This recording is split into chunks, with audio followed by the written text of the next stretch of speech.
Here we are. Hello. Hello. My name is Kramer. I was an alderman in the municipality of Leusden, and I've worked most with the energy and warmth change in the municipality, and also some other stuff like ICT and other things. But this was my main cause and the main thing I was chosen about in Leusden. Leusden has become known for its strong commitment to energy transition and especially community energy initiatives. What was the turning point that convinced the municipality to engage more with the citizens and turn them into real participants in the process? Well, I think that the most important thing that changed it was the fact that we, as a municipality, trusted them with the system and trusted them to do the right thing. And there were a small group at start, 3 or 4 people, and they started off by talking with one another, how should we do this? Well, we've got all lists, you can do all sorts of changes in your house, but they started off by talking about it, and we provided information, etc. We gave them coffee and anything else, but gradually it changed into the fact that they went out themselves and they bought things, they changed the insulation in their houses, and they talked about it with people in their neighborhood.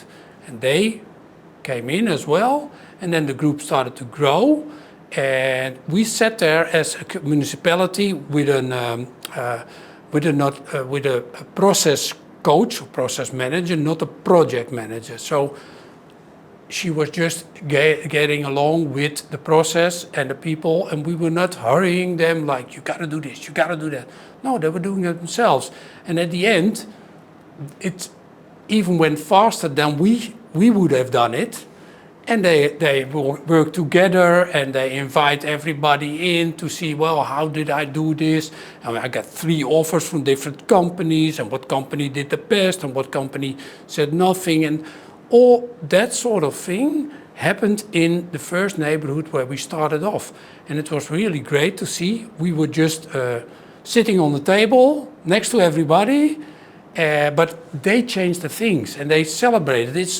It started off with small baby steps, and then gradually it turned faster, and you have to celebrate every goal with them. Every 100 a house with solar panels, every 50 houses with extra insulation. So, and you bring out coffee, you give cake, but the result at the end of the day is people start doing things together. That's a really extraordinary attitude from a municipality point of view towards its citizens. I've never heard of anything like that anywhere. No. At what point did you decide to start working in this way, to build energy community? What have you done before that led to this initiative and this mindset that you created? At first we were not like this. We said, okay, this is what you can do. Here are some flyers, folders, etc. Here's the website. The classic stuff. Yeah, but it didn't happen. The people just didn't get around to it. Some of them, the early adapters as we call them, they started off with buying stuff, insulation, solar panels, but not the vast majority. Not on a full scale as it's not on a full now. Scale. So it started off just before I started. And they came along with an idea, well, let's talk about with what they really want and how they want to provide it. And that's what started it with 2 or 3 people who already were engaged with community or sports club or anything else. And they worked together, and we put them on a table and said, well, okay, we want to reach this in 10, 12 years. How should we do it? And what can you mean for us? Did those people need convincing why this is important for them? No, most of them didn't, because they were already working with the community and they saw, well, in the future, or the near future, we've got to change things, and we've got to work out how we've got to figure out how we improve our own world, not alone in our neighborhood, but also for the bigger cause. And then it started to evaluate, and they talked with people, and then more people came along to work with this neighborhood. This is a special neighborhood. It's called the Euro houses because of the shape of the neighborhood. It's very funny. The Euro wasn't in yet, but the shape is like the Euro sign. So it's very, yeah. But they started off with taking care of their own and taking care of what was happening. And they just called us, well, we've got something else, and do you have some money for it? Yeah, we have money for it. So it came from us, and came from the government and the EU. So we provided them when they asked what they needed, but also we kept on keeping on the process manager, the process coach, who came in with the ideas and not set, well, they set goals, for instance, but it gradually comes. When you put a project manager on it, it's always like, well, this is the goal, Yeah, and this has to be quarter, this week. The third quarter. That's a big difference, I think. I think that It's was a more part of human the success. more reachable way. Yeah. Just to put some time perspective on this, when did you start this process? Started in 2022. Oh, it's a relatively Yeah. new project, Yeah. a new idea. And we start every year, they start up with 2 neighborhoods, and we're at 9 now. And you need also to evaluate. The last year we evaluated because we need to know, well, what we're trying, is it working or not? And it works. So we're getting along, and during the process you also learn a lot as a municipality. Well, what does it cost? What do we do? But at cost point, we were the cheapest in the whole of Netherlands. I went to a big meeting where cities like Amsterdam, cities like Rotterdam, where cities like With big Utrecht. investment programs. Yeah, big programs, and they talked about new programs. Everything worked there. But when we talked about they like Sofia, Plovdiv, Varna, that sort of city, and when they talked about existing neighborhoods, they had no answer. They said, yeah, people don't do this. When we ask them to do that, they don't do this, they don't. Well, and then I said, well, can I please tell something about how we get along with our neighborhoods? And I talked to them, and they were really, they didn't believe it that first time. And they came along from Rotterdam, one came, and they went with a group of 10 people, and they said, well, this is amazing. Suddenly you started lecturing all the other municipalities. The in the big Netherlands. municipalities, yeah. Just to put more perspective on this project, you are all the time you're referring to family houses, family homes, Yeah. not big residential buildings, because usually in most countries, especially in Eastern Europe, those programs are defined for big residential buildings because, of course, more families live there. In your case, this is not the case. No, and that's I think it's mainly because the big buildings for the rental buildings, etc., are owned by corporations for living, and they have their own set of standards, set of goals. So they're somewhat like government owned, and they have their own line which they work through. They also work with us together for changing and asking permits, etc. But it's we work with them together, but it's not the same. What surprised you the most in this process? What surprised me was the amount of people who wanted to join in. First we thought, okay, try it, 3, 4, and then suddenly it boomed like crazy with people You had an who came exponential in. boom. Yeah, and I think that's I need to explain something else. Not only on the part of the insulation, the warmth, etc., and the change to non-gas, and I'll explain something later on. But also for taking care of their neighborhood. Chores for all the elder people, solitude. They went to their homes and, well, come along. We're going to sit and talk and drink coffee.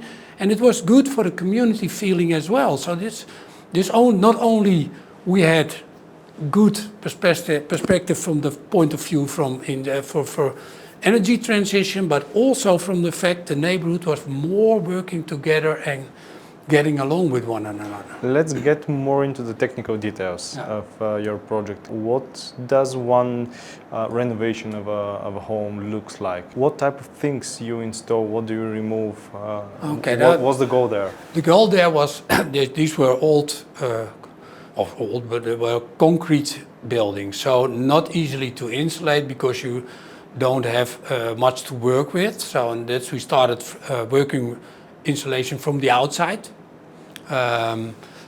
Triple glazing or double glazing if it wasn't even a single one. So that's what changed. So you take out the glass, you put in better insulation. Netherlands is not a very warm country, so you need to do this, but also for the cold to keep the warmth outside and changing things, for instance, on the roof, etc. And that's, I think, in Bulgaria is very different than a lot of European countries. But in the Netherlands, they started heating with gas about, I think, in the starting of the half of the 60s. And that's the main thing for heating houses. And that's something the government wants to change, and they're going to electrify it. So they need to build in heat pumps. And the best part is the all-electric heat pumps, so they don't need gas anymore. And gas is This changed after 2022, right? Yeah, and gas also became very expensive after the Ukrainian war, because we didn't want to have gas from Russia, and so it changed and it was really expensive. So nowadays, if you have gas heating, it becomes more expensive, and then the all electric and the solar panels work with it as well. So you get a cheaper kind of heating in your house. Did you get any kind of resistance along the process from anyone, be it a citizen or an institution? Some things there are, because you have to have permits. And when you expand your house, it comes a bigger volume. When you insulate outside, you need a permit because it's get bigger, and that's the Dutch rules. So we worked on that because you said, well, I'm going to ask a permit, it's going to cost me, it's going to take time, and with the neighborhood they started off as, well, why don't we do it in once for like 50 homes or 100 homes? So it's going to be one permit and everybody can. This is possible. Yeah, this is possible. Yeah. You have to work around. It's quite smart. Yeah, but it saves a lot of time and money as well. But you, as municipality, you are there for your citizens, and you need to work. And it's not always easy. Inside the municipality, it's also sometimes, well, we shouldn't do that, or how can we make it work? That's something I already changed. How can we make it work? What is needed for us to get this, and within the rules of the law, to change it? Okay, and that's what we did. Now, almost 3 years later, after you started with this project, what are the consequences of it? What's the result? How many homes have you managed to rework? We have managed to rework a lot of homes, but I had a slide on my presentation where the first neighborhood we did was changed, and it was from the start in 2022 until 2025, and I found yesterday, well, are there any changes yet just on one or two things? And from 2025 there were only I think 25 houses with heat pumps, and yesterday when I found there were already 73. No, 78, and there were 67 of them were all electric, so no more gas in the house. So it's really the snowball effect we talked about earlier. That was what's happening over there. It was really great. We said, no, you got to be kidding me. No, it's true. sounds a little bit like a fairy tale, to be fair. Yeah. But It's a but you very- need to celebrate the small goals. I always say, well, you take baby steps every time, but after a while, these become bigger steps. And you have to celebrate the 100th house insulated, the 100th house with special roofing, everything. Well, you bring on coffee and a cake, and you give the team T-shirts, etc. These are not very expensive costs. These aren't the costs. The They costs boost are. morale. And Yes, they do. People get excited and think, "Oh well, this is great," and we started there, but other neighborhoods, it's like, yeah, but I don't know. It's like throwing a brick in a pond. It starts to develop. It starts bigger and bigger, and at that point, they started also. Other neighborhoods started asking, "Well, when can we work?" So all our neighborhoods in Leusden are now on a time scale when they can go into it.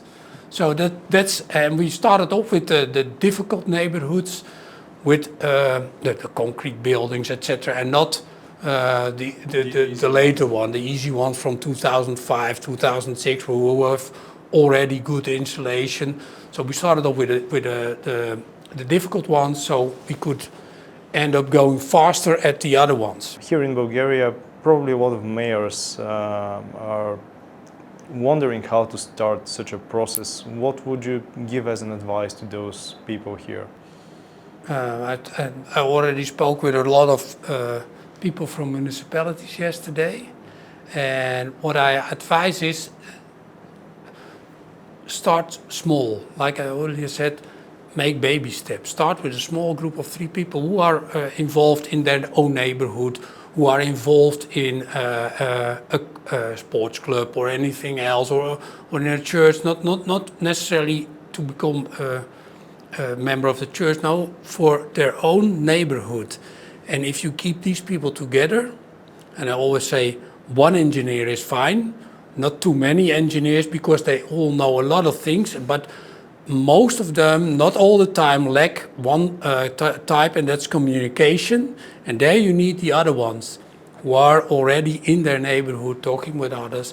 And there you start off. You start off with just a cup of coffee. It sounds like an exemplary project on soft skills with people. Yeah, it is soft skills. It was a pleasure talking to you. Really nice to Yeah, have thank you you here. very much. Thank It you was very great. much for the Yeah. conversation.